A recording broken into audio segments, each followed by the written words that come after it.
We are now in session. All right, guys, welcome back. Yeah. And before we get started, I want to thank all of the subscribers, all of you guys that have followed us from day one, that have liked, comment, shared our content. I appreciate you guys. We appreciate you guys. And today, what do we got, Lucky? Man, we got one of the most famous solo artists that's hitting the market right now, that's hitting our community, man. Our boy Soal. Woo! Man, so happy to be part of our show today, man. Wow. Thank you. It's an honor to be part of this show. Yeah. Welcome back to the 559, man. We've been trying to link up with him for a while, man, and he's just been so busy with tours and all that stuff, and he's just doing he's just hustling. He's in everything, and for him to come on our show, take time out of your busy schedule, man, we appreciate it. Yeah, we appreciate it. I got you guys. You guys are my brothers, so we want to hear your story, man. We want to hear how you got started. What happened in your journey, and when did you find out that you were meant to be a superstar? I'd say, I grew up like how most Laotian Americans grew up, where it was always their parents that was doing it. So my dad, he played guitar and he sang. Like, he had multiple bands throughout his career because we kept moving, right? Whenever we lived in Minnesota, he had a band. When we lived in Florida, he had a band. And I was always that kid that was at those tempos and the town halls early in the morning because they're setting up. And just there all day because he performs all day. And then I'd be there at night where they would start packing up. Yeah, packing up. Does he start the band, or does he go and join an existing band? I believe he would start it. He was always like the glue. He'd always be making these bands. Nice. So he was the lead singer and the guitarist. And then I just kind of growing up, I always wanted to be like my dad because he could do so much things. So I competed with him growing up. Oh, I see. Yeah. So in time, I never knew if I really wanted to be a music artist yet. It was more until I just graduated high school. It's like I just turned 19 to going into college, and that's when I was like really passionate, right? So that's when it really kicked in for me to start taking it serious. Yeah, normally, when you grow up in an environment where you're part of like a specific trade, right? In your case, it's music. Most kids would hate it, right? Because it's like, oh, this is family business, or this is this and that, right? I hated it. When you were younger, you hated it? When I was a kid, bro, I just wanted to play Yu-Gi-Oh. Yeah. I was just watching my Yu-Gi-Oh, right? Yeah. And then I'd be in my room, I lived in Orlando, Florida at the time, and my dad would put me in a music video, and then he'd be like, son, come, record this part, and then he would tell me just this little line, and I couldn't do it. And he would get so mad at me, wanting to disown me. And I was like, dude. And I would just run to my room, cry, I hate music. Don't make me do it anymore. How old was this? 15? I was 22. I was a cool 8 at the time. Oh, yeah. It was so nerve-wracking. I was it was weird because I was outgoing, but I was also a shy kid. Whenever it came to my dad putting me in the spotlight, I was shy. Yeah. But whenever it was me on my own accord, I was outgoing. So when he put me up to this thing in the room, and then I'm trying to do it, and I see all these people looking at me. All those eyes. You gotta meet their expectations. Yeah. So he had high expectations because he was really popular in the community while he was active. Yeah. I see. Where are you originally from, so? Because you hear a lot, man. A lot of people say you might be from Fresno, but where are you from, man? I grew up.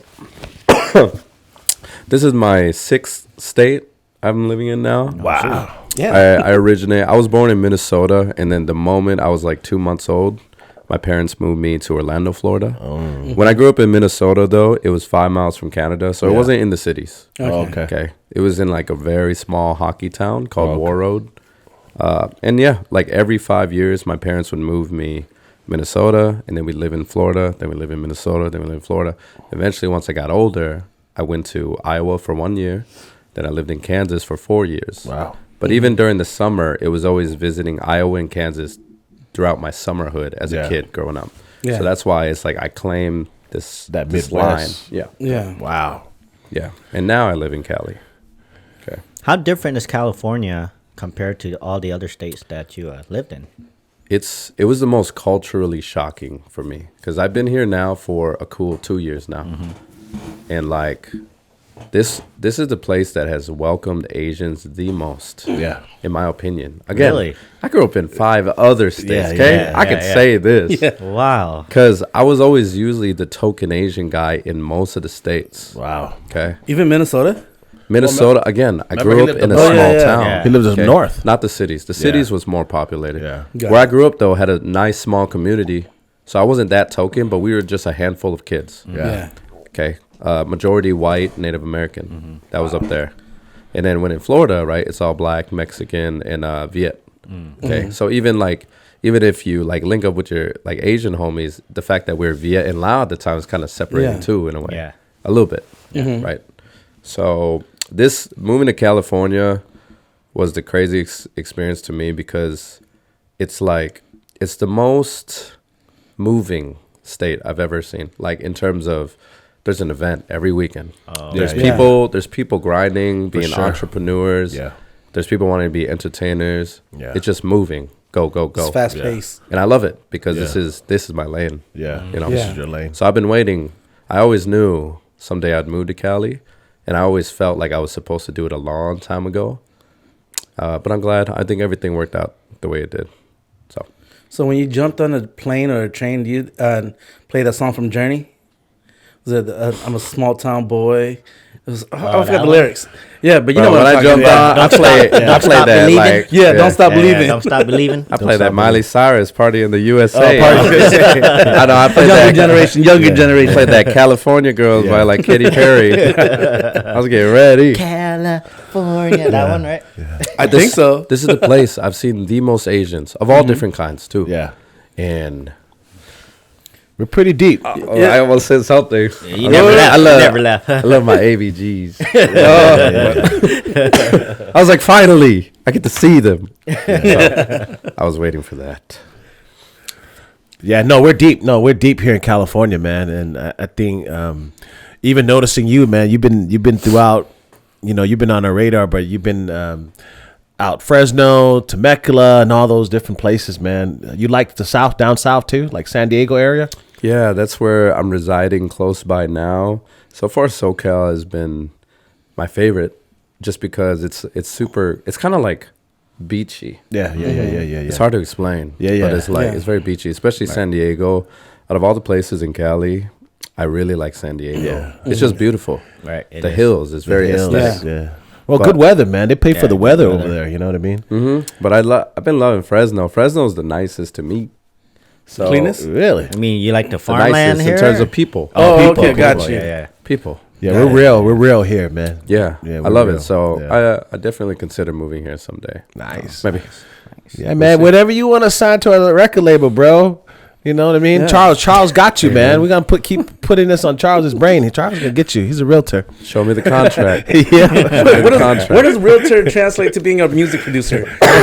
Paper. Oh, you the money man, bro. You the money man, bro. Yeah. You Come funding on. this thing, bro. Well, but he's the one that resemble P. Diddy the most out of our group.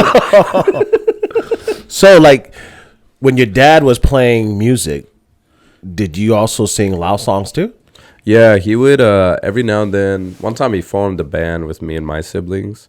Or I'm saying siblings, but cousins and my sister. And I would sing Lao songs when I was a kid. Oh man. Yeah. So I didn't retain those specific songs. Oh, anymore, though. I was asking, I know. like Ponsac or what? Who is it? Ponsac, Loso. You Sayang sang all that? I don't Yeah. remember. I do not remember Yeah. who he made me sing. Yeah. It was a good song though. That's all I know. That's all I know. Now, did you get paid when you went and helped with the family business, with the musicians and all that stuff, like setting up and breaking down? I mean, did they at least pay you besides like getting to know, like the free labor that you're giving them? them not beating my ass was my favorite. Yeah. I mean, me not dying was my That's a favorite. typical Asian family, man. Indirect, What? under forced labor, Yeah, man. that's a pretty normal Asian family down here. That they treated me so well though. Yeah. Like they give me whatever I wanted, but I didn't ask for a lot. Yeah. I grew up very TV. What do you call it now? Back in the day, cable. Cable. Yeah. Cable. Cable was like my biggest like mind like Babysitter? feeder. Yeah, no, like I was super exposed to like just a lot of like war, everything like poverty, blah blah. Yeah. It like really shaped me when I was young, made me overly sensitive over a lot of things. So I grew up very aware of my parents and like what they actually did to get here and stuff when I was young. So I try not to be too spoiled, and I wouldn't ask for a lot of things. So of course, whatever my dad wants me to do, I do. Yeah. And I was going to every event, right? But that's what taught me a lot of things, Yeah. and that's what helped me with public relations in the future. You know what I mean? So what age did you like stop hating what your dad made you do? Last year, probably. Last year? Say. When I was 13, 14 is when I made my first song. And then I wouldn't make a song until I was 18. I just kept writing and stuff. But it was around that growing period that I was like, you know what? I kind of like this, you know? But when I was like 8, 10, get me away, you know what I mean? I secretly loved it. But again, you know, when you're a kid and your parents force you to do things, and my dad, obviously English is a second language and politeness is a second language, like mannerism. He's not going to know how to talk to me as a Laotian American boy growing up in this environment. Yeah. So it was very confusing at the time, but I know he meant it out of like passion and, you know, he meant it out of greatness for sure. You're second generation then? I'm first. You're first generation? I'm the first to be born in America. Born in America. Yeah. Where did your family landed when they came here? I mean, before my parents met, like they met in America. Oh, they so met in when my America. mom first came, she came to Minnesota, hence why I lived there. When my dad first came, he came to Florida, hence why we would. Went over there. When they married, then they just kept Yeah. yeah, fucking up my childhood. Dang. That is crazy because growing up, you're going back and forth, man. Like you don't really grow up with like maintain that friendship with. Yeah. I went the to 3 kids, different you know? high schools. I made so many friends. I had to constantly learn how to adapt, and ultimately, that actually helped me with what I'm doing now. Nice. Yeah. Like now, I can enter any room and form with any clique. Yeah. And I also am very aware of every culture, what people like in what state. It's actually helped me, but back then it hurt me, right? Because whenever I made friends, all of a sudden I'm gone. Yeah. Now I got to make new friends. Right. But the cool thing was learning that you could start over in a way. I could be something different. Right. I even tested it out. Really? Oh, shoot. Because I went to 2 different high schools back in Florida, I tested out this one where in one high school, when I knew I was going to leave it, I decided to be like a nerd that just straight up only cared about his academics, studies. And I just wouldn't fuck with Can I cuss? Yeah. I just wouldn't. Courage, bro. I was still nice to everybody, Yeah. but I just wouldn't talk. I would just like study. And the things that you could see what people do or say about people that does that, like I was just studying, they would like I could see them talking shit about me just because I'm actually focused, right? I found that interesting. Then when I moved to another high school, I was like, all right, it's time. Let me get out of my shell, be the cool guy. And I did that. I did like the talent show, and then I was in like the junior senior game, and we won that like for basketball and all this stuff. Yeah. So like I made a name for myself there. So it was very interesting to see how people treat you. So I was able to see both. You know, it was fun. It was interesting. You're experimenting socially. I was practicing because I did want to be an actor too. So I actually took real life situations into like, oh, this is my chance to, how do you say, you know, when somebody really acts out in person, like what do you call that again? What do you mean? Crying for help. No. You know when you're actually like, okay, like when Heath Ledger was becoming the Joker, he like lived. Oh, Methodist. Method. I was Yeah. method. Yeah. Method acting. Yeah, right? method acting. Yeah. I was trying to understand. Yeah, How that it was very feels, fun. yeah.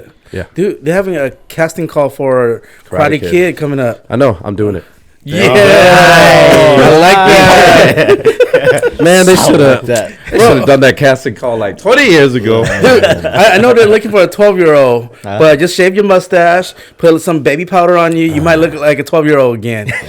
Yeah. Just go do the casting Talk call. like this, yeah. Yeah. Like, so what? How did you get your name, man?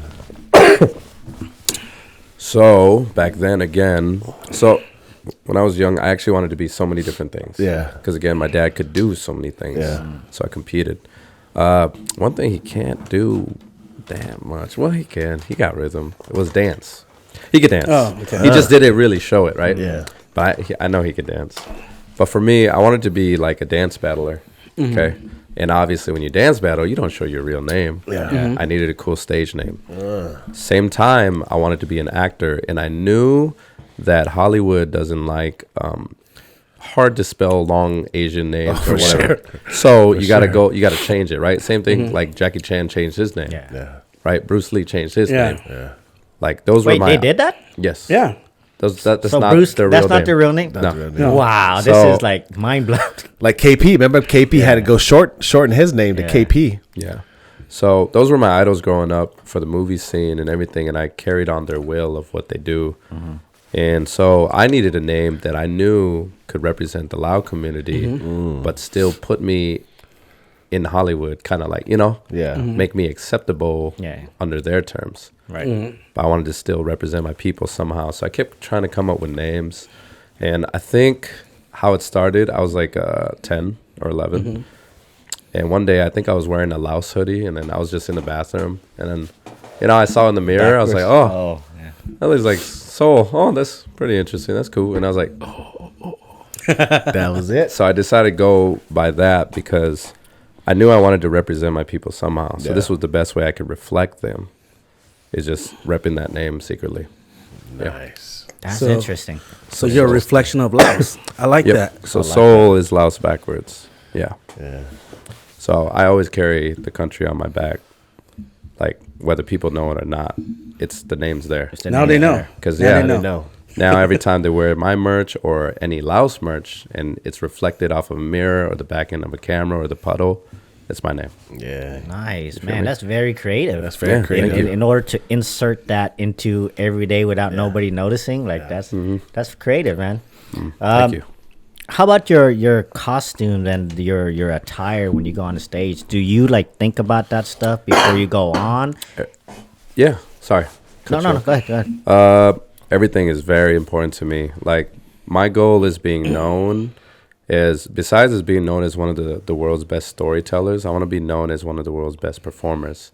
So I take it very serious, just like when you guys saw at Sabati Fest. Right. I suited up. Yeah, you did. Yeah, you I did. suited up. Like, Yeah. man, that dude's badass. Yeah, it's like I want to give people something to like that they can't take their eyes off the stage. Like so everything matters, like wardrobe, even the way you style your hair. Who do you have? You have dance teams? Do you have lights flickering? Do you have background visuals? Like do you have smoke? Do you have props? So like are you dancing? Are you playing instruments? I try to incorporate all that, and I have been in my shows. And so outfits matter to me, and I look around a lot for inspiration, best as I could, like, Michael Jackson, Chris Brown, like anybody that I know dances. Yeah. I look that, a bunch of K-pop people, I'm like paying attention, what looks good on me, what looks good as a Lao boy, what can I represent, even anime clothing. I'm just looking like what makes it worth for people to pay this ticket to come see me. Right. Yeah. That Sabati Fest outfit was badass though, man. Yeah. It was. It was a bulletproof. Yeah. Was it a bulletproof vest or It was a something like bulletproof that? vest, and it had my name What, on was the it front. an Yeah. actual Right. bulletproof vest? Yes, it was, but I did not have the plate in there. It's Kevlar though, right? Yes. Okay. It was a real one. I make sure I get the real deal. I'm very like go hard or go home type thing. I ain't gonna get a prop, Oh, I thought it was just one that's like just for looks, because those Kevlar they're hot.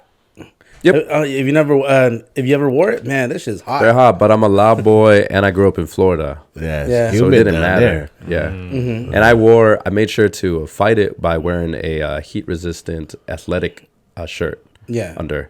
So I was like fighting that. And then, I made sure to get the really cool pants with the whole like buckle on it and then gloves. It did look like you were in a SWAT team, bro. Like you were going For on real. stage and you were gonna, take care of business. I'm like, damn, this guy's badass, man. Yeah, that was my That's first the first look. time we met you, right? Was over there. Yep. So that was my first look for year 1. Year 2, I'm trying to do something else too. I'm trying to create different eras because someday I want either the Kobe, the Kobe frame with all his different eras, the drawing of it. One of these days, you're gonna get to a suit and tie era, like Justin Timberlake.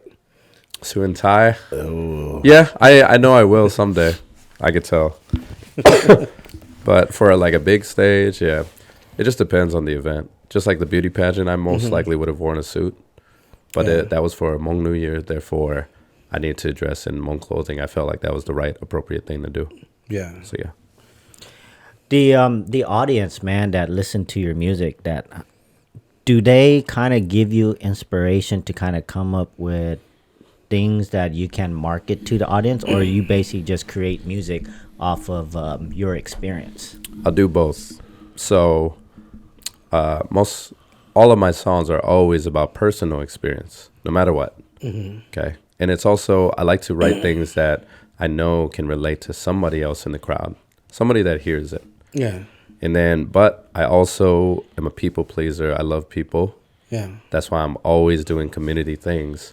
And then I do let them kind of like shift certain songs, just like when I made Hmong Girls. Right. Right. The community, how that stemmed was like, I made a song called Lao Girls, right? Because I wanted to make a song that uplifts our people and the women. Yeah. Because they're like, Southeast Asian girls are low-key one of the most oppressed women in the world, I feel like. So, and I grew up in a mainly female family. So knowing all, like, my love for my mom, my aunts, my cousins, my nieces, my sister, I was like, I got to make something for them. So I did that. And then when I did that, it was in front of a lot of Hmong girls. And then that's when they were requesting, can you do a song just for us? And I was like, I got y'all. So that was a very influenced project for the people. So do you write all of your own song, or do you have like people help you too? I write everything. No ghostwriters. No ghostwriters, never. Well, not ghostwriter, but I was thinking like co-writers. No.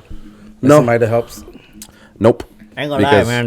That song is pretty catchy because I was listening to it. I was actually dancing. My wife's like, "What are you doing?" I go, "Hey, I just listened to this all by soul, and because you were coming on, right? So I was listening. So I was like, "Hey, it's pretty catchy because your music in the beginning had a lot of rap, right? It was hip hop, and it kind of jumped to like kind of K-pop. Is there any particular style that you gear toward, or is that something that you kind of bounce around?" Because I lived such a weird life where I always had to do something different. I'd never get to sit still. Like, I'm in another state. I'm in another sport. I'm listening to all different types of music that the public is listening to because of the different states. That's what like molded ultimately how I write my songs and stuff, is because, when you ask somebody like, what type of songs you like? And then you say, well, I listen to kind of everything. That's literally the truth. So for me, one of my biggest goals is to like get nominated or win an award in every single genre. So, and I take pride again in my songwriting. So I always try to, in most of my songs, I try to incorporate rap and singing because I feel like I could do both. And that's why if you legit like go to my Spotify or whatever, and then like you just put it on play and you just keep letting go, it's the most random like things, right? Because you go from like hardcore rap right. to then pop to this R&B to a pop rock to a Christmas song to like a flowy trap rap. You have a Christmas song? Yep, it's called "Dancing in the Snow." Okay, I haven't heard that one yet. That one, yeah. I'm gonna go play it. That's a jazz pop. Wow, It's jazz pop, and it stemmed luckily from me. Again, when I was a kid, I wanted to be everything. Okay, Yeah. So I actually wanted to be like this voice actor / voice impersonator. So I learned how to control my voice into sounding different ways, and that's why when you listen to my songs, like one song doesn't sound like it's the same artist as this. Just like Kobo Hoop, right? Yeah. That song Kobo Hoop, like so many people thought it was two people. Because like the first verse, I'm singing high. Second verse, I'm just talking, but in a melody. Right. Yeah. And then I harmonize throughout the third act of it. So yeah. Wow. Yeah, we I saw you last year at the brewery. What's the name of that brewery, Charles? That we went to. Full circle. Toby and I had an opportunity to go there, and we were. You saw me? I saw you on stage, right? The first time, and I was like, "Who is this guy?"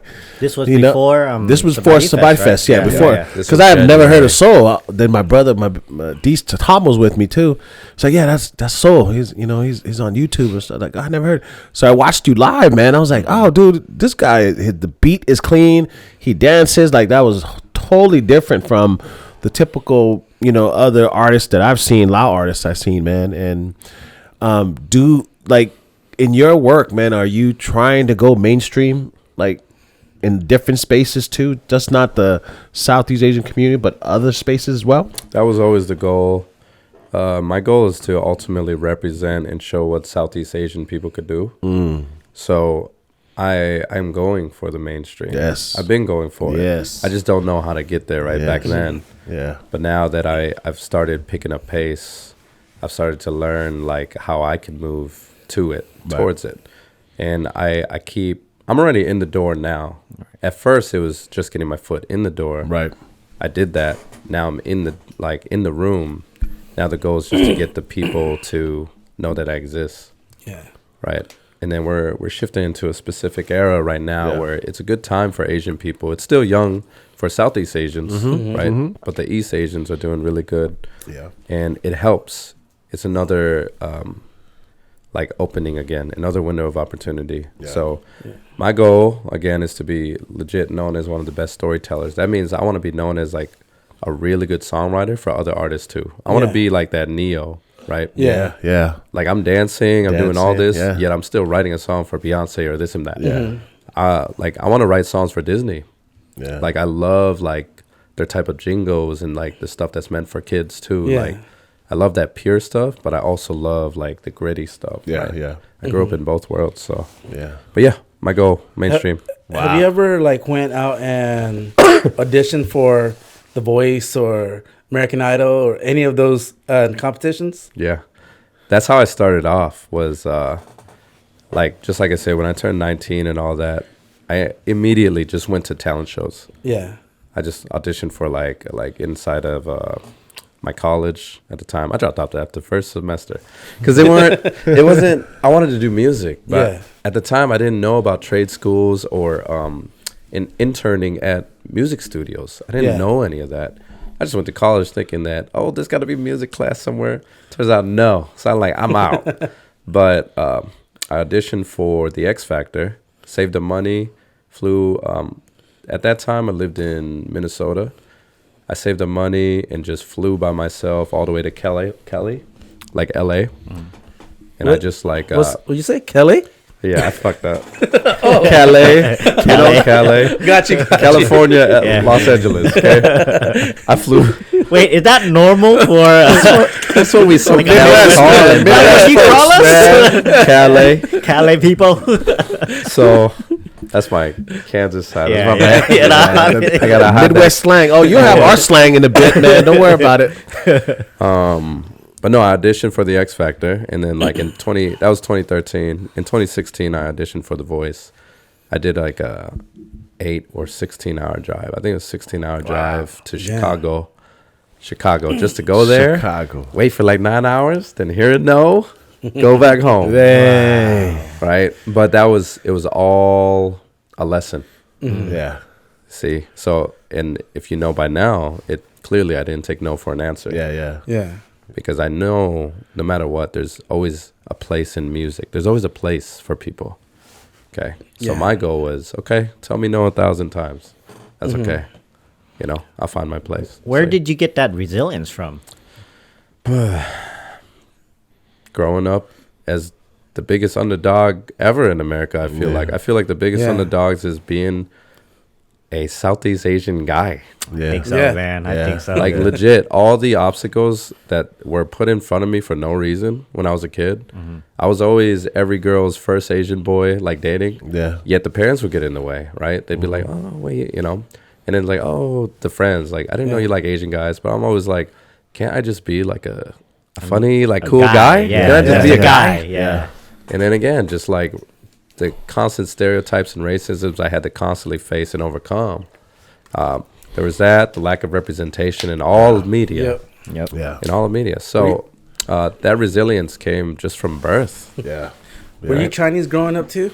Yeah. Yeah, well, I mean, Charles East Coast. Charles from the East Coast, because man. you know, like back then, like when you're from other states that's not Cali, Yeah. if you're Asian, you're either Japanese or Chinese. Yeah. So I was Chinese growing up. There was no There's no Laos. Huh? There's no Laos. yeah. That's why, like, you know, being Asian is already a hard enough battle. Yeah. When you're Southeast Asian, Yeah. because ain't nobody know what country you're Yeah, in. they don't know. They I don't think know. it's different for us though, man. Because if they know you're Southeast Asian, we're not the East Asian. Yeah, Well, yeah. here in We're Cali, the party. We Cali. we were lucky we grew up in Fresno at Yeah. that time. We had a lot. We were deep. Yeah, you know. guys are lucky. Lucky. We were I grew lucky. up where I was always the token Asian Yeah, guy. yeah. I feel that. I could imagine, man. Yeah.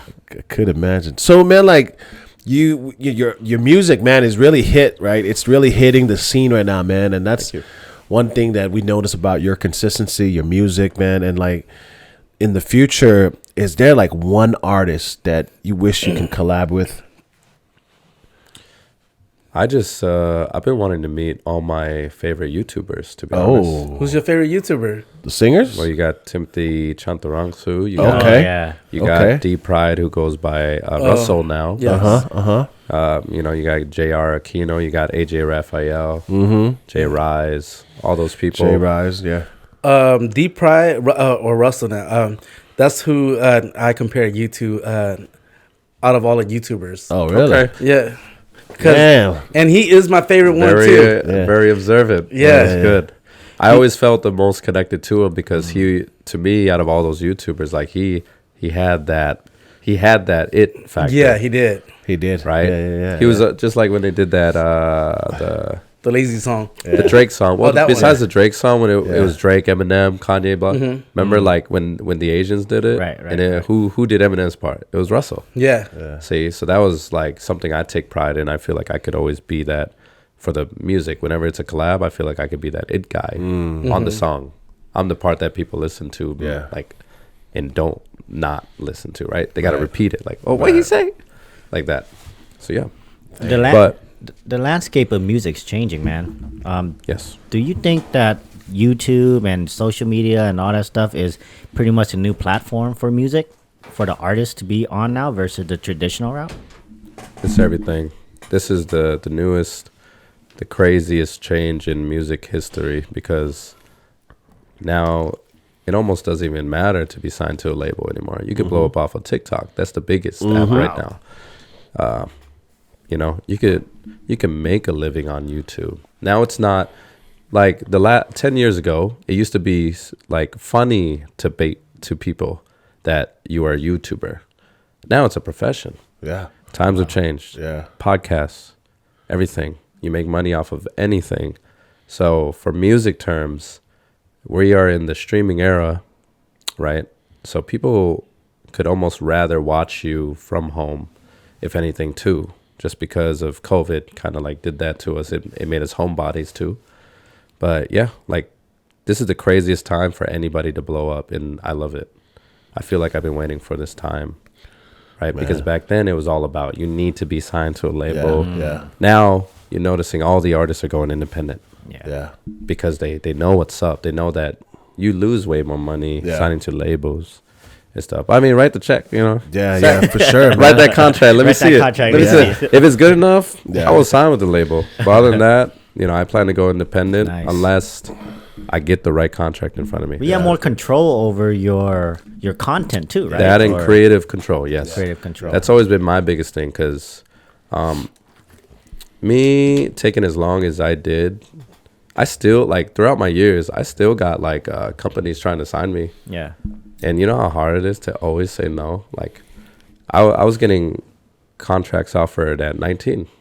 Oh, nice. And I said no. I'm 31 right now. Yeah. Wow. Right? I had to say no the past, like, 12 years. Dang. And, like, I had to stick by my grit and wit of I feel like I'm doing the right thing Yeah. instead of just signing away. Man. Right? So, Basically, you're just signing away your freedom, right? Yeah, freedom. yeah. And, like, I felt like the ones that kept proposing these contracts in front of me weren't giving me what I wanted. Because again, I feel like I could be main stage worthy. Like I feel like I could be performing at the VMAs and all these things, right? So I was waiting for the right company that actually sees and will help push me there, because I will work that hard. Yeah. But I didn't see any company that I felt like was going to take me there.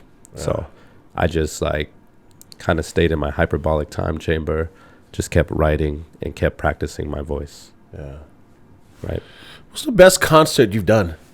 You take back, you could say, man, I think I really hit this one, man.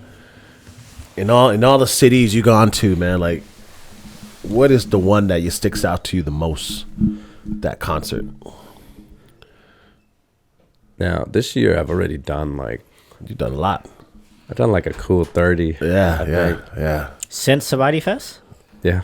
Wow, I that's think a I like lot. busy I think, man. Yeah, I think I've done like 30 shows That's now. almost one every week since Sabadi Fest. Yeah, I was a busy boy. Yeah. But I was serious. Like, again, like I was cooped up for how long? Think about it. That's true. Yeah. I was just waiting Yeah. for the right moment. And now I'm making sure people can't get rid of me. You know? Yeah. So, and I've been showing my worth, and that's why people are wanting to book me now. Yeah. And I want to be everywhere, because, you know, there's always that little kid that lives all the way on the other side of the world or like country that wish they could see me. And I'm the same. I had that mentality of like the Kobe thing, where it's like, you don't want to sit out a game because somebody paid to see you. Yeah. Yep. So I do that now as best as I can, right? As long as it doesn't conflict. But in terms of the best show, man, It could be multiple if you have a couple Okay. cities. It could be multiple. okay, definitely Sabadi Fest. Okay.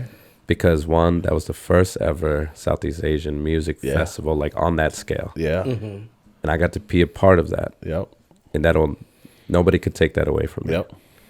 Okay. For sure. And to perform in front of my people is a type of feeling that you won't get performing in front of other people. I love other people, but it's one thing to be accepted by your people. Yeah. It's not as easy as people think. Yeah. Oh no. So there's that.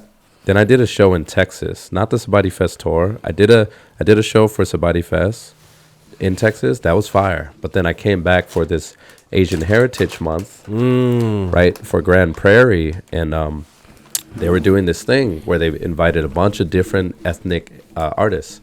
I was the only Lao artist. I was the one representing Laos.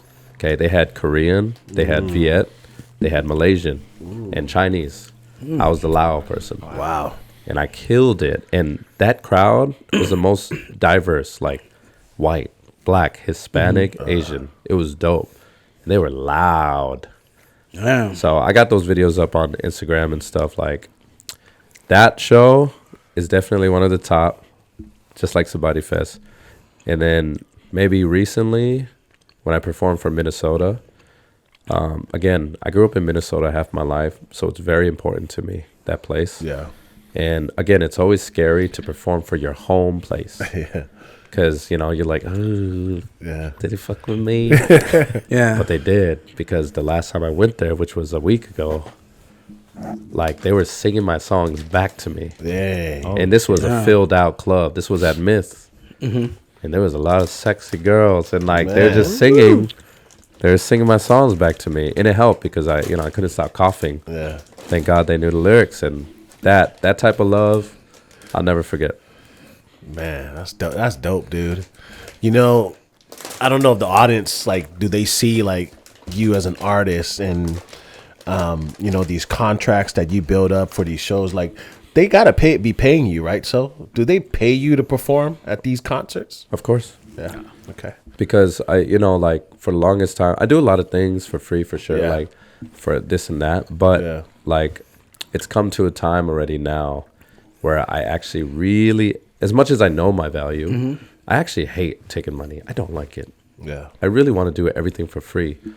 But in this world, I need to survive. And if I want to keep giving them music, I need to make money so I could actually fund my own music videos and songs. Yes. And they know it, and they want to help. So it's been the people that's been arguing with me, saying, will you just take the damn money? And I'm like, You need to get a manager. okay, I'll take it, but I hate it. Yeah. I just want to do right by You my just people. want to create, huh? Yeah. My goal is to be the world's brokest man because I want to make so much money that I keep giving it away.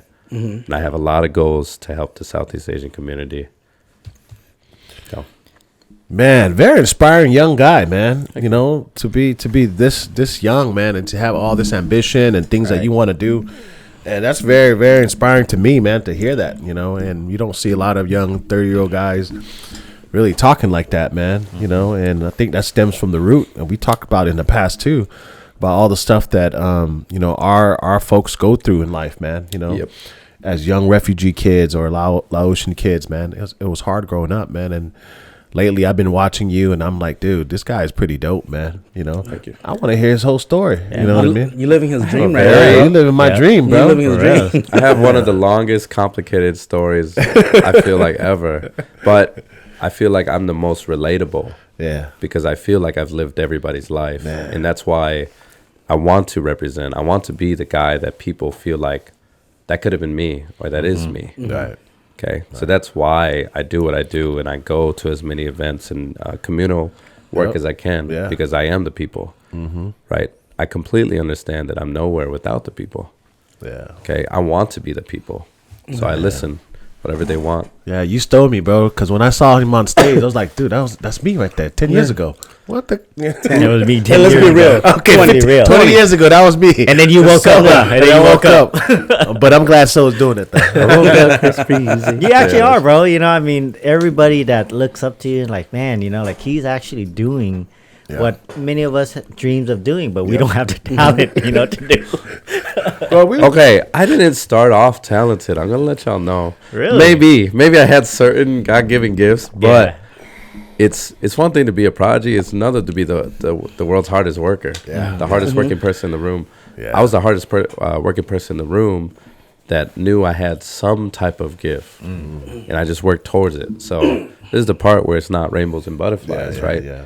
Like, I don't drink alcohol. I don't smoke. I don't vape. I don't do any drugs. Oh, nice. I never have and never will. Even when I turned 21, didn't pop anything open, no alcohol. Wow. I have a clear, like, I made a code to myself when I was young because, again, just growing up like all of us, like where I felt lack of representation, everything. And then I felt like I could be the one to help lead, just like I saw Bruce Lee and Jackie Chan do, Jet Li. The way I saw them do it, I felt like I could do something like that. And so I've had this obsession since I was a kid. And I have ADD. My ADD just kicked in. You had like a big purpose that you're going after. You ain't got time to play games. Hey, I'm with you on that, bro. I have to carry this to stay focused. Oh, we were talking. Yeah, I couldn't sing that good. Yeah. I couldn't write songs that good. But I applied to it. I was like, how do I do this? So I just kept. How I started was back in the day when it was just like, okay, like my first song I ever like wrote lyrics down to was Black Eyed Peas, Where's the Love? I wanted to know that song so bad. I would just like replay it on the boombox. And then just keep writing it. Kept writing it. Yep. Yeah.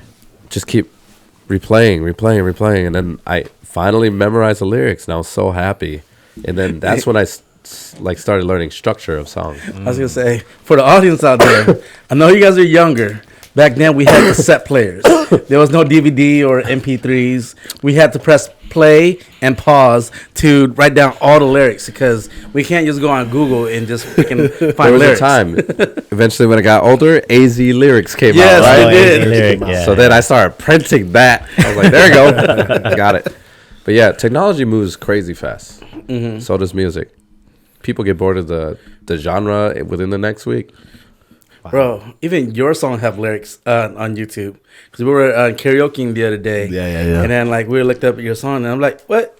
So has Hmong Girls with lyrics, so we could karaoke to his songs. You had that Koi Bohu one too. Oh yeah, they right? got that one too. I plan to release an actual karaoke version of Hmong Girls because people have been asking. I just been on tour. So I edit and shoot all my videos, right? Yeah. Oh wow. Yep. So again, one of my passions wanted to be a director, right? And like when I was a kid, I'm too broke to pay for a $40,000 videographer. Yeah. So I had to shoot it myself. But I started with like the fighting skits and comedy skits for YouTube because that was my passion. I wanted to be like Niga Higa, right? Ryan Higa. Oh yeah. Yeah. I wanted to do all those funny skits, so I would just do it. I would take my dad's camcorder that he used for music videos.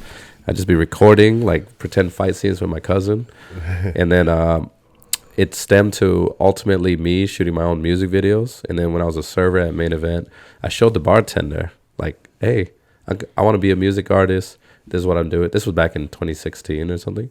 I was like, check it out sometime. And then she was like, I'm a wedding photographer. You want to shoot weddings for me? I was like, yeah. So then I started becoming, that's how I became a wedding videographer. And I shot multiple weddings for 2 years. But I was using those weddings as secret music video shoots. Like I was teaching myself in that setting and creating every wedding like a music video. And then same thing when I got into the dance scene, I would just tell dancers like, hey, if you dance for me in a music video, I'll shoot a video for you. And then so they agreed. Then they became coaches for a bunch of high schools and colleges. There's even the professional... I think it was the KC Sporting. Like it was a professional soccer team in Kansas. I shot for the cheerleaders, like a video for them. So that's how I started to learn how to shoot the dancing scene. And then eventually, once I became the music artist here, I mixed both of those and shot. But obviously, I can't be in front and behind. So for Kobohu, I literally just grabbed my coworker from the Sabaidi restaurant. He doesn't know how to shoot shit. But I said... stand like this, walk like this. Don't stop recording. I will edit it. And I edit it all. So Kobohu shot everything with an amateur videographer, and I'm teaching him stuff, right? And then for Hmong Girls, that was like the huge community project where so many people asked to be a part of it. So I got the famous like Hua Vang photography. Very amazing Hmong photographer. She captures so much shit so beautifully, right? And she's good at videography. She said she wants to help. I'm like, okay, cool. And then I had another homie, Chris Jong, who wanted to help with behind the scenes, but also help shoot whenever. And then I had my boy, Jack Vang, who's also a music artist in Minnesota. He said he wants to shoot whenever I'm in Minnesota. I was like, okay. So I rounded up 3 videographers, and I directed the whole thing, and I just told them, pan left, right, do this, blah, blah for me. Good. But I said you could do it also in your color setting, because there's like 2 to 3, I think 2 or 3 different color settings you could do for a camera. So I told him, I said, bring your camera, do what you usually do, but I'll just be the lead director. So that's why throughout the Hmong Girls music video, you see a touch of 4 total videographers, including me, different styles throughout the scene if you actually pay attention. Okay. Yeah, because different lenses are being used, everything.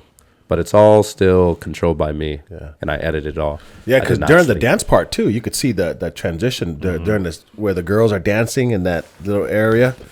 That transition was different. That was definitely mainly with me and Hua. I would just have Hua do the forward back motion, force, and then any cinematic look, I did that. Oh, I see. I'm a fan of like hero shots. Hero shots is when you like 360 around a character. Yeah. So I was doing a lot of like Michael Bay.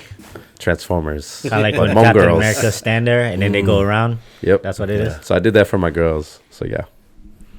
How did you get all those dancers involved? Did they just like volunteer? Did they say, hey, I want to be part of the video? They just volunteered. They saved my life. Wow. They just volunteered because I did a public post where I said, looking for Hmong Girls. I'm looking for this. I'm looking for that. Who would like to? And then the team just reached out. And HCAP is comprised of like up to 6 teams. 6 or 8, I believe 6 teams, because I believe almost all, if not all, were there. I had 64 girls in my video. Wow. Or I technically had more because I'm not counting Minnesota. Okay, but I had 64 dancers in my video. Like if you actually look, okay, and I love those girls to death. And my ultimate goal is to just like let them dance as long as their heart's content. I want to employ them as much as I can. Same thing with Lao girls, everything. My goal is to ultimately create a bunch of schools, dance schools, and teach Lao traditional, but Lao urban. I'm gonna create something with Lao Urban, and I'm gonna make sure it's all around the country. So like, wherever there's a Lao community, they could go to that school, and I always visit everyone. That's one of my ultimate goals. I need to like get there though. But for now, the girls that help me, like the Hmong girls, just like this Hmong New Year, I will employ anybody that wants to dance for me while I'm in their city. Wow. Same thing like when Lao New Year happens. Yeah. If we have a lot of events, which I'm hoping we do, I'm looking for Lao teams, you know? Yeah.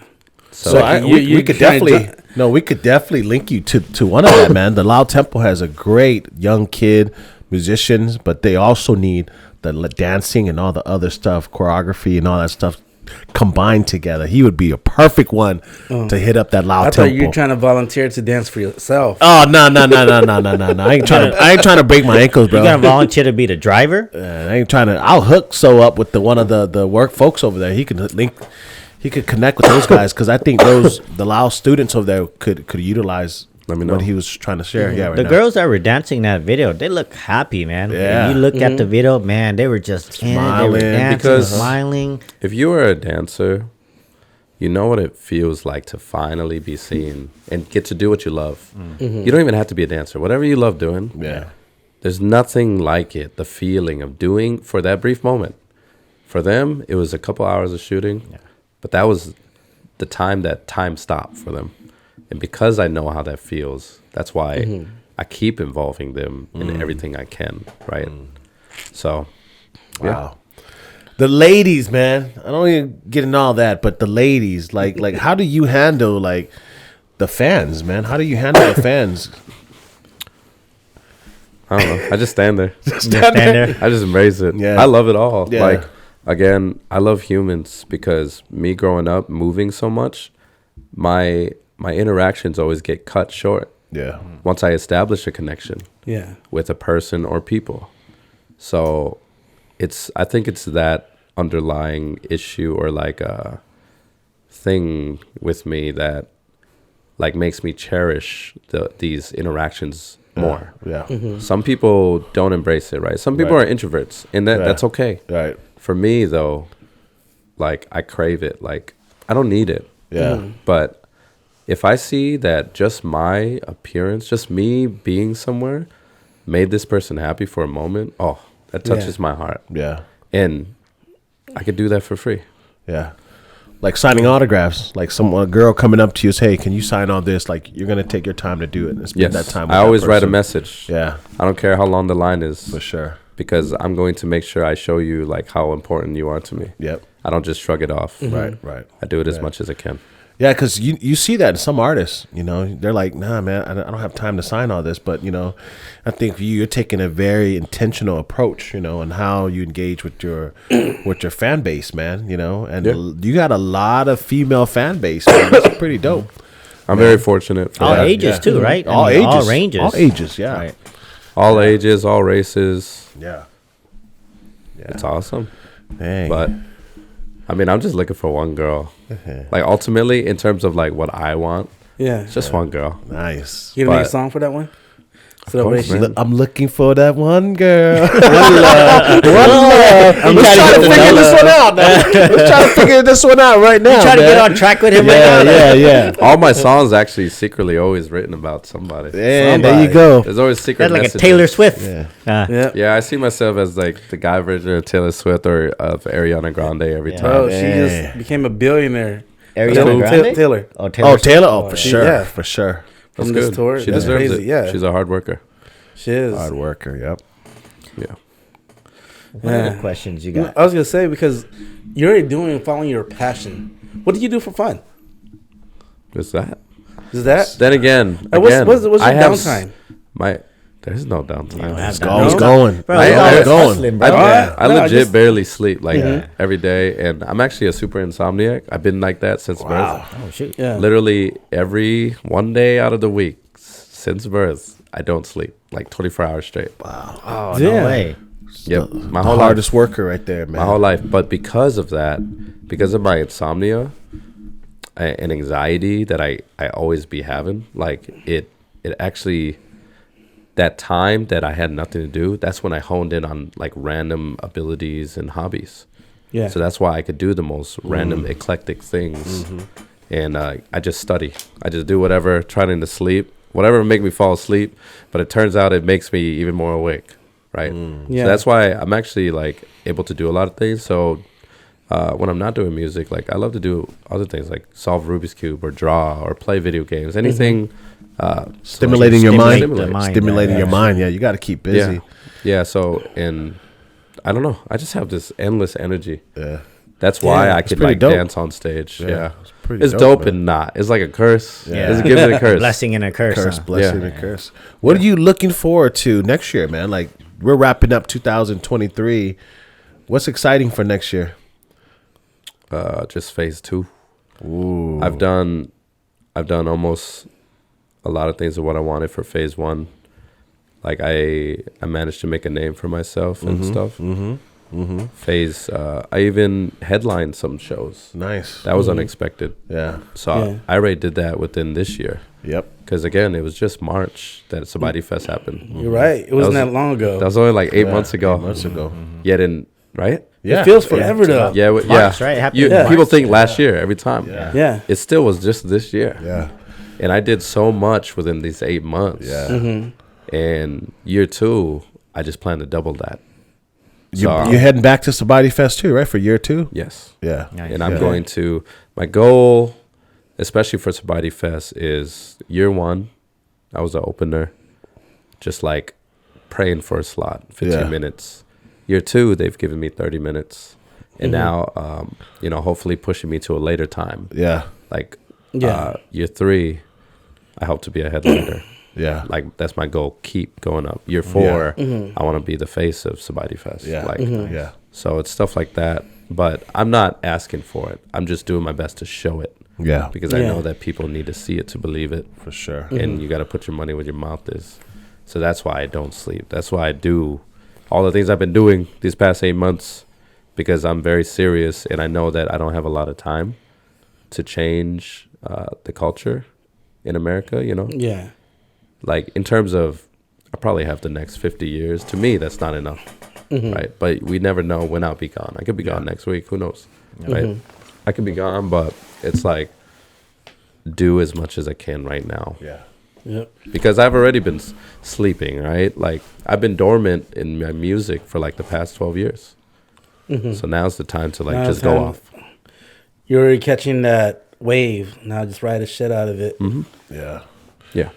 And there's no stop, man. You know, there's no stop to it. And I think that's an unbelievable high, man, because there's moments where I'm like, I got to rest for a little bit. I got to rest too. I got to rest just for a little bit. But The funny thing, I don't want to. yeah. Yeah. I love it. That's why, like, every weekend I've had a show in there. And I could do it forever as long as I could get a team to start managing the other thing. Yeah. I've been doing it all. So you need a manager. Yeah, I've been booking okay, things. You need to hire a manager, man. I've been doing my own promotion. I've been like all the content. They have a AI Behind the now, scenes, bro. I'm going That, crazy. maybe AI could handle some of that for You you. need a publicist. You need a publicist and a manager to connect all that, man. That's all you need. Wasn't Geek supposed to start being in management? We'll see, mate. Whoever gives me the right contract. Yeah, whoever gets the Yeah. right contract, we Are got. you gonna be doing the Hmong New Year concert? Yeah, you talking about here? Yeah, Fresno.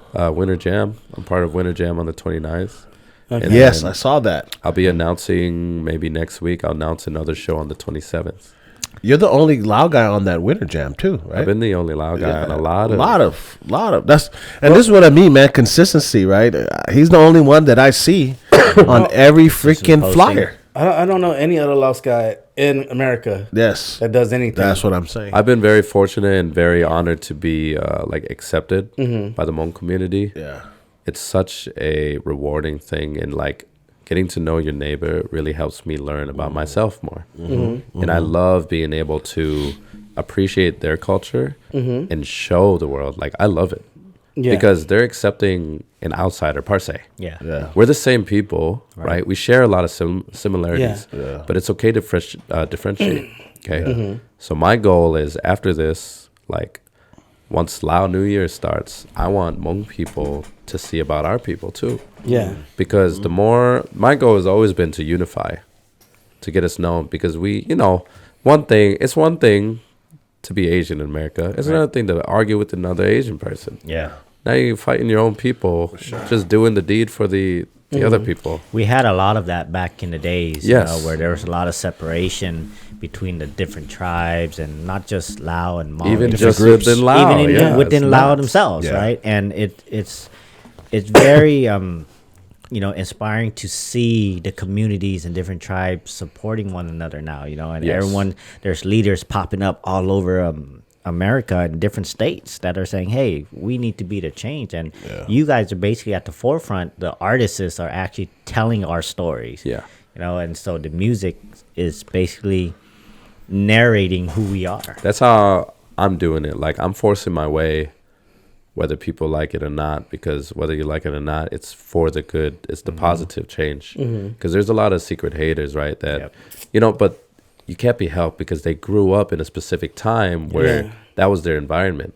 I'm trying to change that, because why do we want to keep living in that environment? Yep. That is why I post a type of positivity, because one, that's what I want. Right. I want that world. Yeah. So I'm like, wherever I go, I'm trying to like change every city that I touch. Like, because again, the one kid that I perform for, they've already now seen representation that I didn't see growing up. Yep. They're gonna, like, I've already been having comments where people say, man, you make me feel like it's cool to be Lao. And that's one of the biggest compliments I could ever receive, because back then you used to feel kind of ashamed to be from a third world country, a developing country, right? Used to be ashamed, like, damn, why am I Lao? Like, if only I was fucking white. If only I was, East Asian. Blah. Yeah. But now I'm doing something different where I'm like, bro, the Southeast is the way to go. You know? So I want that for the kids that like just feel like they need to go to another group to click. They need to mold into the white group or the black group just to fit in, because that's all we wanted to do was be accepted. So now I'm showing people like I accept them, and I'm proudly saying I'm Lao, because I've met a lot of music artists, Asian music artists, where they try to hide representing Asian too much, because I know that it could be a scary thing that when you keep saying you're this type of Asian, now you're about to like mold yourself into just this, right? You feel like that. I'm going to change that where I keep saying, I'm Lao, yet all of a sudden, I'm still at this show. I'm still at, now I'm all of a sudden in the mainstream, I'm still like, I'm Lao. Like, so I want people to feel like it's okay to say you're something else. You don't have to like hide it to be accepted. Because there's a lot of Asian artists that get scared that just because you say you're I'm saying I'm Lao, I'm scared I'm going to lose my white fans. My black fans, my Hispanic fans, just because I represent Lao so much and they can't relate. But no, like as long as I make the right type of songs and show who I am, they will relate. They'll be there. So yeah. Damn, inspiring words, man, for a young guy. We didn't have this much charisma when we were his age, huh? I mean, I don't know about y'all. I did.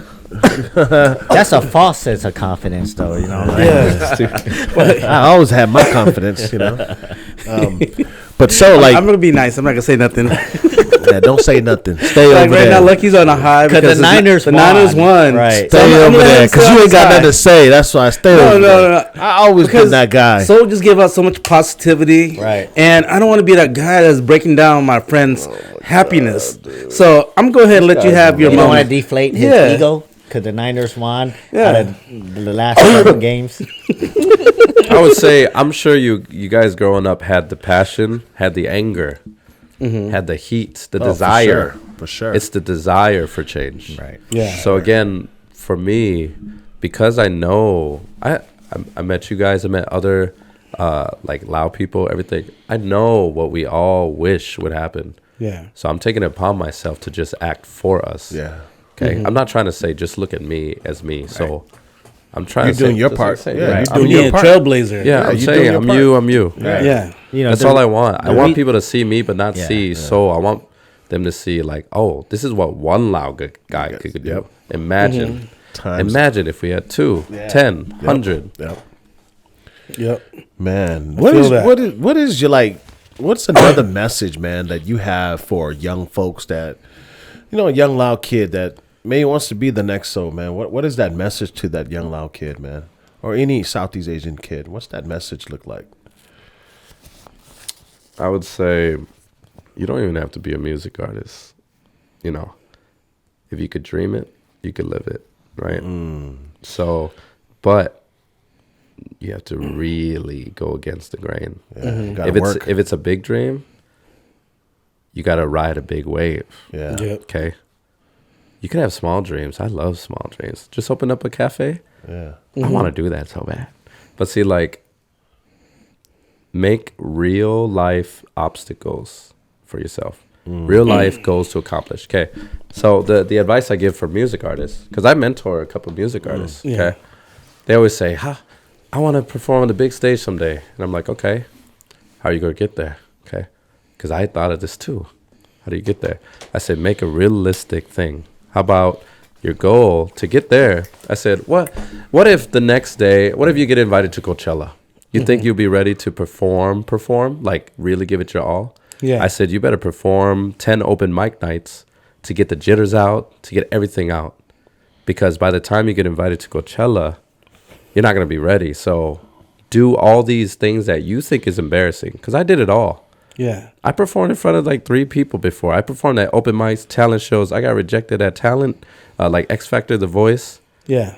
I did all of that because I was preparing myself for a Sabaidi Fest stage. Yeah. That's why that was actually one of my first times really ever performing. But people wouldn't know, Yeah. right? You would think I'm a veteran. But really, and I tell them, just because you're not on a stage doesn't mean it's not a stage. If you're singing in your shower, if you're singing in the car, if you're singing in your room, that is a stage. Count that as one performance. Pretend it is. Repetition. Because it's muscle memory once you get to it. So I said, make realistic goals, right? You want to get on this stage. Okay. If I can perform at open mic, get noticed. Volunteer to open up for somebody, get there. Be on the lineup, get there. Yep. Be one of the headliners, get there. Coachella. Yeah. So that's why I say, if you have a big dream, you got to create steps for yourself to reach it. So those steps, don't be too big for it. Open mic, don't be too big for that. Even now, I'll do open mic now. Yeah. Yet I've headlined, I've done all this stuff, I've opened, I'll still do that in front of like 3 people. It's still a performance. It still counts. Yeah. Damn, all those times, Charles, in the shower, we got it, bro. It's true. That's lying now. That's a concert right there. I ain't joking. Yeah, no, he's serious. If you think that way, that's dope, man. It's the mindset, It's the mindset. that he has to understand that you have to go through these levels, and you don't just get to the top. Right, You have right. to get there, and the road that you took. Did you have a mentor, or was this something that you kind of just had to walk and you had trials and errors? Excuse me. I didn't have any mentors like that. Like, I had nobody that knew the ropes, which is why it took me so long to get where I'm at. So I had to. Now I'm the first generation mentor right now. Right. Yeah. Basically. So, but I had a lot of amazing older brother figures. I had a lot of amazing older brother figures, and my dad. Yeah. Your dad was, They were technically my mentors, but Yeah. they also didn't know how to do it to a certain point. My goal was to succeed what they've taught me. Yeah. What they taught me was how to be a good man. Anything that they lacked was the thing that I tried to learn how to do. That way, once I have a son or anybody that I am mentoring or Right. being an older brother to, I'm going to teach them all of that, and I hope that they could add more to what I lack. Right. So, yeah. That's dope, man. Yeah. Would think your dad, your dad definitely instilled some great values in there too. My dad is Definitely, basically for sure. Bruce Lee. Yeah. He's Yeah. basically Bruce Lee. Like, Yeah. no joke. Like, Yeah. he's that, but he sounds like Jackie Chan. I'm like low-key the carbon copy of my dad, but just Yeah. like the second version, The improved version, the one that you took. respectfully. Right. Respectfully, yeah. And that's what he wants. Yeah. So, Was All there a parents should strive for that. You know what I mean? To make sure that their kid do better than them. yeah. For the sure. good I'm parents. doing a lot of things that even like, You know, you I- don't see in a loud person, like, because I don't drink. Yeah. Yeah. And you know how many, remember, How hard is that, bro? Dang. it's so easy for me to say no. Yeah. But the older I get, it does get a little bit hard now. People make it look so good. But I can see it for what it is. I saw it for what it was a long time ago. Yeah. And to me, again, I have a very clear goal. Mm-hmm.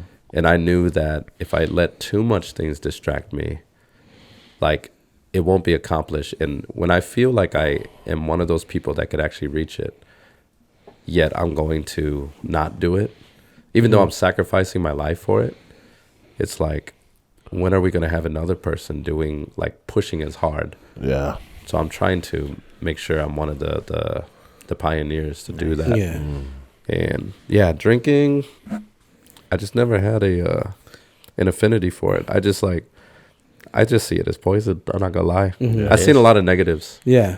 I know the positives. I know it's a great conversation starter, energy opener, blah, blah, blah. Social thing. Yeah. But again, I wanted to be very aware of my surrounding, protecting people, and building my story. Yeah. And learning to live with myself in terms of, I know a lot of artists drink before they go on stage. Yeah. It's scary. Not gonna lie, it's scary to perform. And I totally understand why people drink or smoke weed or do some type of drug to get up there and do what they do. But I was like, I want to feel it. I want to feel how scary this is. And I want to, like, eat it up, you know? So that's why I just don't drink.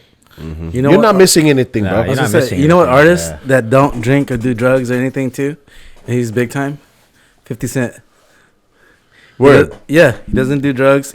He doesn't drink. Not even back in the days. I mean, he's had time, but then it's not something that he does. Yeah. So like when he's out He called partying, sipping on bubbly. yeah, he sips on it, but then he spits back in the cup. Like he doesn't. I don't even do that. I don't even do that, mate. How do you deal with that? Because drinking is so part of our culture, right? Because when you go somewhere, right, some people be like, hey, so you want to drink or this and that, and some people take offense to that, man. Yeah. And some Yeah, people it's are seen like, as a sign of disrespect. they see that's a sign of Yeah. disrespect. And For sure. you know, for me, like, I drink on my own term too. Like sometimes I would say no, right? Yeah. But some people would take no for an answer, right? So Yep. how do you, in your experience, how did you deal with that? I tell them straight up. I just said, I don't drink. Yeah. Get it away from my face. Like, Yeah. once they get aggressive, then I get aggressive. But like, I'm very good at steering it away. Yeah. I just let them know, and then sometimes they're like, "Come on, just one," or because again, it's built in the culture. I'm talking about generation. It's tradition. Yes. It's religion. Yes. Yes. It's religion. Yes. Okay. It's literally a part of the wedding ceremony to drink. Yeah. Yeah. And like All the it's- functions you Yeah, remember all as the a kid. function, right? even in the Hmong community, like Yeah. there's so I've been learning because just in case if I marry a Hmong girl, Yes. when I do the celebration, did you know that there's a part after the ceremony, you have to get your wife to the car, while like taking almost every shot Yep. that people are trying to tackle you with, like Yep. they're Yep. trying to stop you from getting in the car, and they need to get you like flat drunk. What the heck? That's their goal. That's their goal. And the wife is not allowed to look back, because if she looks back, that means like she regrets. So she always has to be forward. You have to be in front of her, and you have to take her through this line of people just handing you shots. That is part of the wedding. Yeah. Okay? Do you take it or do they like You try to take slap it, it? but Oh, then you there's take it. you get a group of boys too, like your groomsmen. They're allowed to like try to protect you a bit, or even take the shots for you. But again, like in most circumstances, Yeah. you're taking these shots. Okay. Wow. Yeah. And for me though, again, I've always been going against the grain. I don't care if it's religion or tradition. If I think it's wrong or against my code, I'm not Yeah. doing it. Yeah. Yeah. Because to me, tradition is just a fancy word for.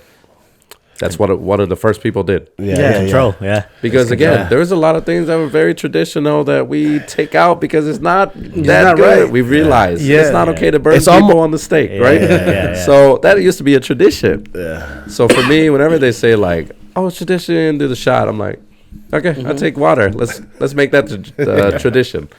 I can create a tradition right now, and 100 years from now, it's tradition, right? Yeah. I see things from a different point of view. That's why I don't get sucked into the peer pressure.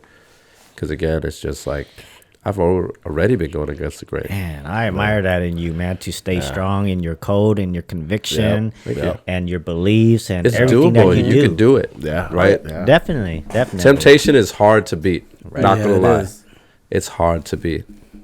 But once you beat it, like you are this other level. It's crazy. You are the example for what everyone strives to be, man, and in the face of the industry that you're in, man, and to have a conviction and a code. Yeah. Yeah, I just wanted to show that- people like you don't have to drink to have a good time or be Yes. yourself, you know?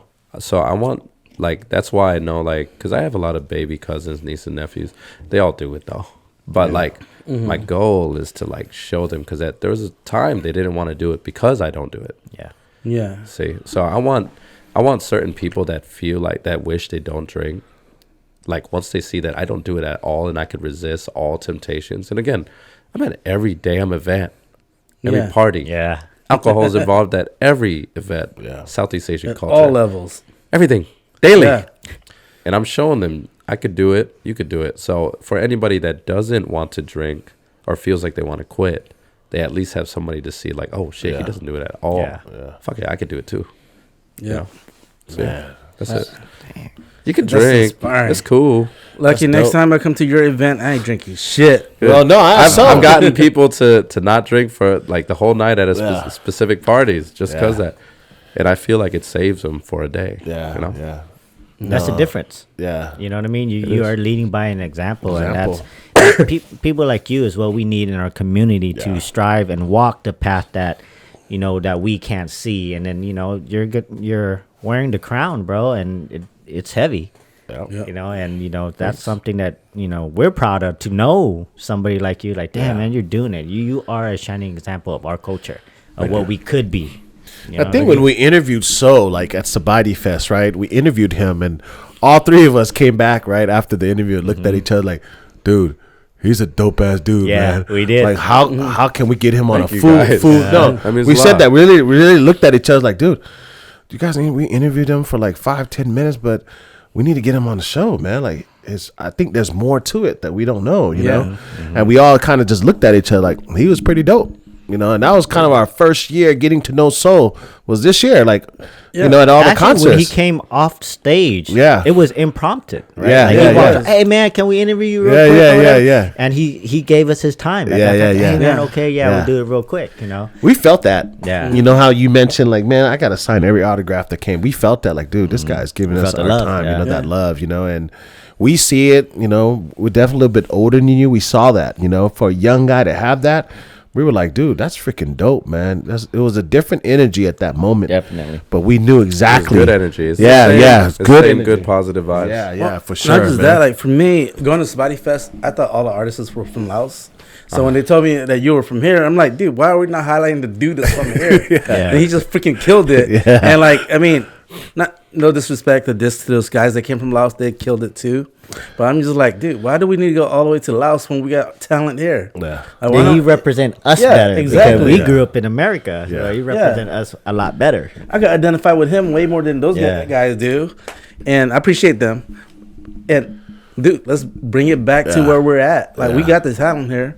Why don't we just promote that? Yeah.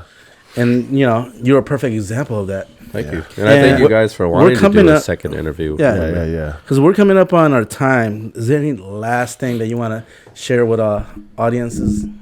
I could tell one of my biggest movements I'm making sure I do.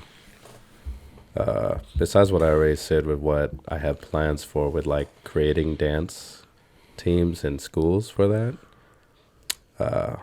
There was actually there's a big reason why I made Lao Girls, which hasn't come out yet, only because again, Hmong Girls was so highly requested. I pushed that forward. Yeah. Okay, but I do plan to release Lao Girls before Lao New Year. Oh. Right, that's gonna be crazy. Could we have Lucky in that? I thought so because I Ooh. don't remember when I was searching through them. Like, I don't remember Loud Girls on there at all. I didn't either, but I don't want to admit it. Yeah, I don't want to say. You know what? I probably missed it. Right? I know. I performed it at Full Circle. Full circle. I performed it there.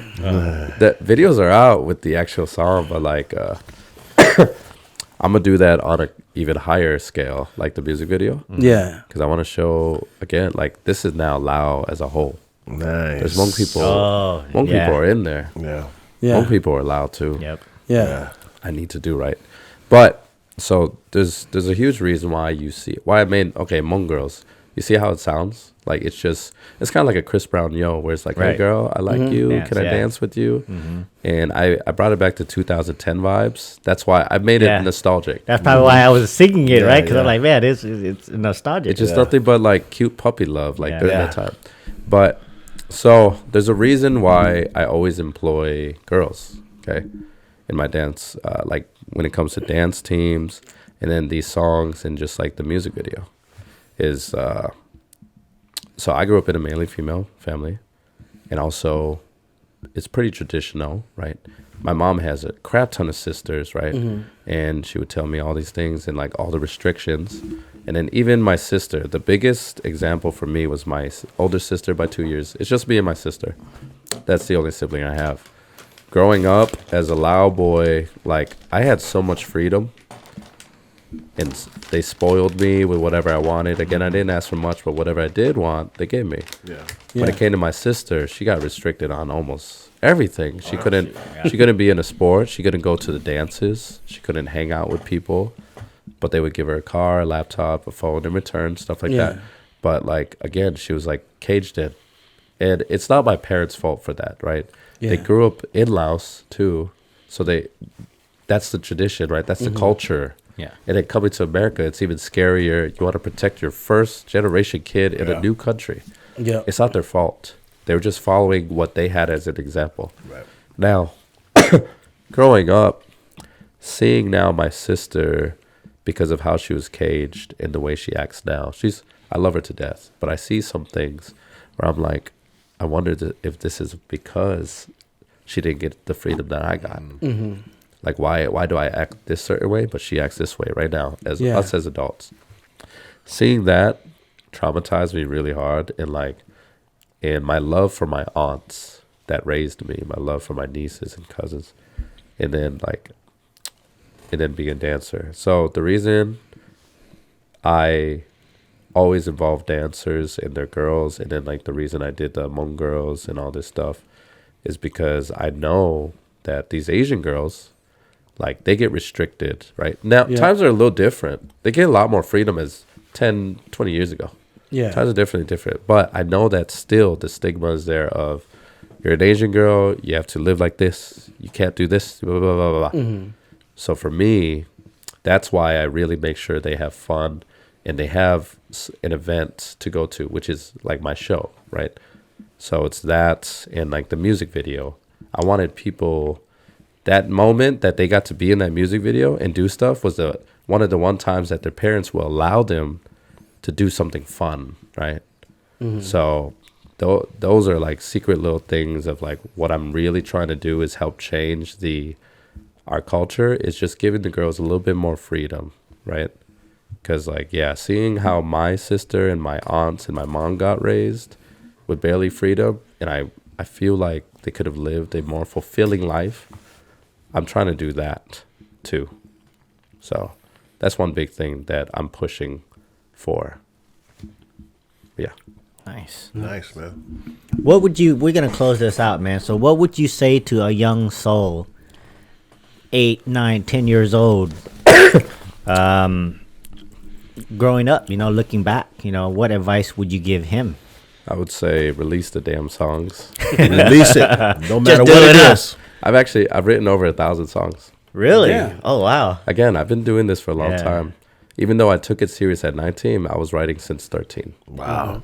Okay. So I have over 1,000 songs, and I know some of them are such good hitters, even better than the ones I have out now. Wow. But like, a part of me is glad actually I didn't release it because now I could use it as new material. Yeah. Luckily, most of my songs are timeless. Like they work now in this era. Yeah. But I'm like, had I released those 12 years ago, Where we at right now? I probably could have been a little, either bigger or maybe that was a good thing I didn't yet. Yeah. Maybe we need me right now. Yep.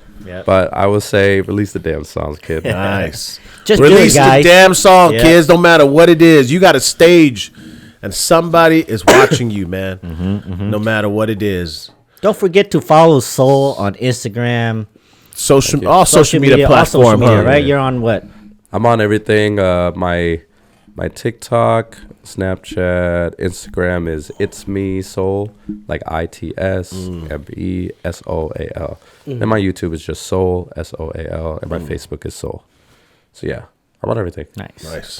Nice. I appreciate everybody tuning in for this podcast with Soal. We really appreciate his time, and it's great to reconnect with him again, and we can't wait to see him perform again in 2024. See more from him, man. Yeah, because a lot is riding on his shoulders. Yeah. You know, we expect great things from him. Yeah. Come see me in a couple of weeks. For sure. 27th and 29th. It's here in Fresno. Man, sure. there you go. What's the exact I need a location? shirt, man. I Where's seen the exact shirt that location? you had. The 27th is at the Switch.